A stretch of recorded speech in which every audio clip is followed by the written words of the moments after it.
Hello, Mike Hall here, CEO of Just Collecting Auctions, and this is your final warning to place your bids in our auction, with the public auction starting tomorrow morning at 10 AM here in our offices at 19 Britannia Place, Bath Street, St Helier, Jersey. Now, we can see from looking at the admin screen on our auction that there's a number of people that have registered with us but have not yet placed a bid on the sale. So just a bit of housekeeping, just so you understand, when you place your first bid, you will be asked to register for that auction, but it is literally 2 clicks and takes less than a minute, but just be aware of that. So tomorrow is the Great Britain part of the sale, which covers 490 lots, starting from Queen Victoria, line engraved stamps. We've got a fantastic selection of penny blacks, including plate 11 mint penny black, the holy grail of penny black collecting. Got a number of fancy cancellations on penny blacks, which will be of real interest to the specialised collectors. And we've also got a number of May-date rare covers, which are really worth a look.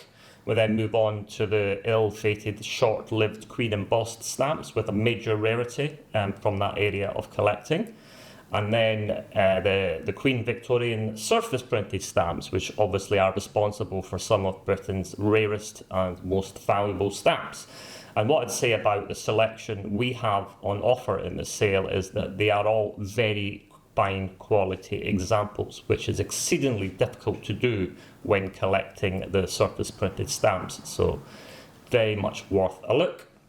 We then move on to the short reign of King Edward VII, and there's a number of interesting specialised items in there, and I'd say the government official stamps for that period are really worth a look. Some of those have not been on the market for some time.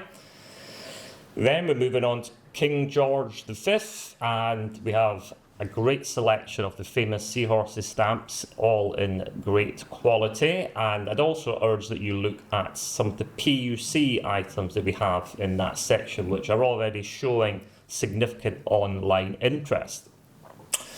We then move on to Edward VIII, and we have a couple of coronation essays, which obviously those stamps would have issued due to the abdication. Then moving on to King George VI, and I'd say this section has a great selection of imprimaturs from the very first printing sheet, which are exceedingly rare and would be a great addition to any collection. We will then finish off with the Queen Elizabeth II stamps, which include a great selection of modern printing errors, which in my opinion is the most undervalued part of the British stamp market right now.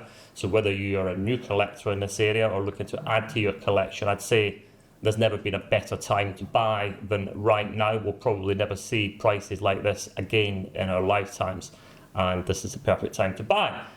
So that's all from me. I look forward to welcoming you to the sale tomorrow, and thank you very much.